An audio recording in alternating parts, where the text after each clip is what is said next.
Assalamualaikum warahmatullahi wabarakatuh. Saya Sumiati Minarti dari kelas Manajemen 2.2 Setia YPP Makassar. Kali ini saya akan membahas mengenai materi kedudukan manusia dalam organisasi. Ada 3 pokok pembahasan. Yang pertama, pengertian organisasi, yang kedua, hakikat manusia, dan yang ketiga, perubahan paradigma organisasi. Pertama, kita akan membahas mengenai pengertian organisasi. Organisasi merupakan suatu perkumpulan orang yang memiliki tujuan bersama untuk memenuhi kebutuhan hidupnya. Ada 4 unsur pokok dalam organisasi. Yang pertama, manusia, terdiri dari 2 orang atau lebih. Yang kedua, filsafat, manusia yang menghimpun diri dalam organisasi menjalani kehidupannya bersama berdasarkan filsafat yang sama, sehingga memungkinkan terwujudnya kerjasama. Yang ketiga, proses, manusia sebagai perwujudan interaksi antar manusia yang menghasilkan kerjasama tersebut sebagai kegiatan yang berlangsung sebagai proses. Yang keempat, tujuan, organisasi didirikan manusia adalah karena memiliki kesamaan. Yang berbeda hanyalah bidang geraknya saja, karena didasari oleh berbagai kepentingan manusia yang terhimpun di dalamnya. Yang kedua, hakikat manusia. Manusia adalah faktor yang sangat penting dalam setiap organisasi apapun bentuknya. Menurut Nawawi, manusia adalah makhluk ciptaan Tuhan Yang Maha Esa yang kompleks dan unik dan diciptakan dalam integrasi 2 substansi yang tidak dapat berdiri sendiri. Yang pertama, substansi itu adalah tubuh atau fisik atau jasmani atau sebagai unsur materi. Yang kedua, jiwa atau rohani atau psikis sebagai unsur yang bersifat non-materi. Dari kedua substansi itu, ada salah satu keunikan yang mendasar adalah kehidupannya yang dibekali dengan hakikat kemanusiaan atau manusiawi yang terdiri dari hakikat individu, yaitu manusia tidak ada yang sama secara fisik dan psikis dari individu yang lain. Dalam ketidaksamaan itu, setiap manusia tampil sebagai individualitasnya masing-masing.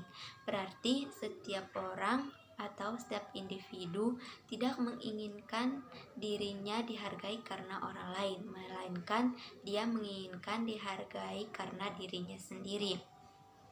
Yang kedua, hakikat sosialitas, yaitu manusia adalah makhluk sosial yang memiliki hakikat sosialitas atau kebersamaan berupa kecenderungan untuk berada bersama pada satu tempat dan waktu yang sama dengan saling berinteraksi. Kecenderungan inilah yang mendorong manusia untuk hidup berkelompok yang disebut masyarakat. Yang ketiga, hakikat moralitas, yaitu manusia sebagai individu dalam beraktivitas di dalam masyarakat menginginkan untuk hidup secara harmonis bersama individu yang lain.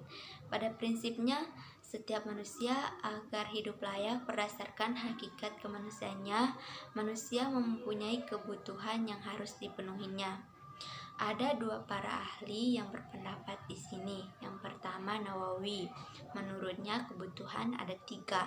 Yang pertama, kebutuhan fisik atau jasmani, kedua kebutuhan psikologis, dan yang ketiga kebutuhan spiritual. Yang kedua, menurut Syagian, ada 4 kebutuhan, yaitu manusia sebagai makhluk politik. Setiap manusia beraktivitas dalam kehidupan kesehariannya maupun dalam berorganisasi memiliki keinginan dan kepentingan tertentu, bahkan kepentingan untuk berkuasa. Yang kedua, manusia sebagai makhluk ekonomi. Manusia mempunyai beraneka ragam kebutuhan yang bersifat kendaraan yang ingin dipenuhinya dan keinginan memiliki benda tertentu dengan mutu yang semakin tinggi. Yang ketiga, manusia sebagai makhluk sosial. Manusia adalah makhluk yang senang pada kehidupan berkelompok atau bermasyarakat. Yang keempat, manusia sebagai makhluk individu. Manusia di samping sebagai insan politik, ekonomi, sosial juga tetap merupakan individu dengan jati diri yang khas. Yang ketiga, perubahan paradigma organisasi. Dalam perkembangannya, organisasi telah mengalami perubahan paradigma. Yang pertama, paradigma klasik. Di sini paradigma ini dalam aliran ini mendapat kritikan tajam karena memperlakukan manusia dalam organisasi sebagai mesin atau bukan manusiawi atau kurang manusiawi. Yang kedua, paradigma human. Terjadi pergeseran pendapat tentang manusia dalam organisasi.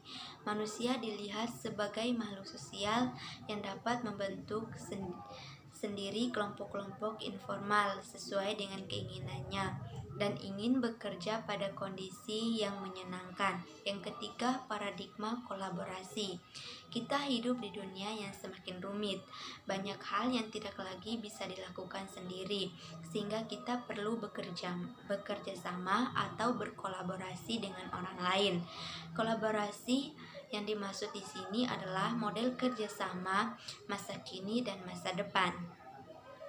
Sekian dari saya, itulah materi yang saya dapat paparkan. Jika ada kesalahan mohon dimaafkan. Assalamualaikum warahmatullahi wabarakatuh.